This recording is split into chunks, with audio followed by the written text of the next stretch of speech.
Hükümetin geçen günü benim kabinetimde kengeship, hükümetin çama-çarpını kayradan karap çıkıp, emgek hakkıga koşumça bir stavka 15 yıl sonra ölçümünde prezidentlik kompensasiyalık төлem kirgizilmeden emgek hakkılarının ortaça 100%'a götürsek bolup eken.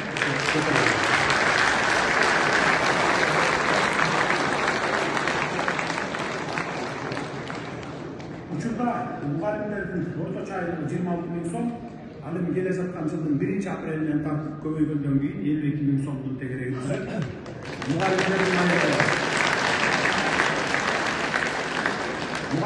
aylığı negizinden alardın bilim dengeyine, pedagogikalık iş stajına, kvalifikatsiyalık kategoriyasına, aymaktın jaygaşkan жерine, okutkan sabagına jana jumalık saat жүктөмдөрүнө жараша аныкталат. Шаар жергесиндеги орто билим берүү мектебине pedagogikalık orto bilimi бар, бирок pedagogikalık стажы жок, жаңы келген mugallimдин эмгек акысы 2026 жылдын 1 апрелинен тарта 36.800 сомдо түзүп, салыктык жана социалдык чегерүүлөрдөн кийин колуна таза 31.200 сомдун тегерегин алат. Жаңы келген mugallim, студенттер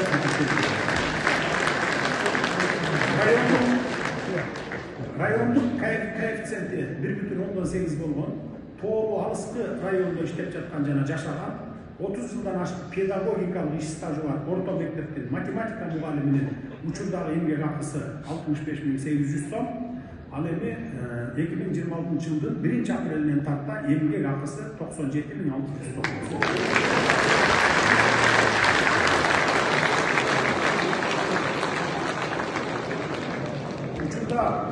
Darıgерlerin ortaça aylığı 31.500 somdu түзөт.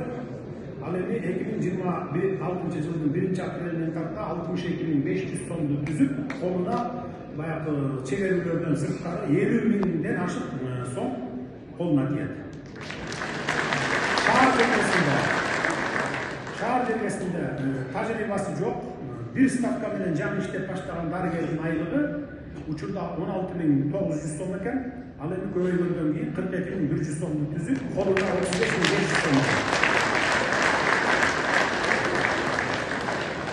Алыскы тоолуу аймакта жогорку квалификациялык категориядагы жана 30 жылдык иш тажрыйбасы бар бир ставка менен эмгектенген дарыгердин айлыгы 91.700 сомду түзүп, колуна 75.700 сомду тегерет.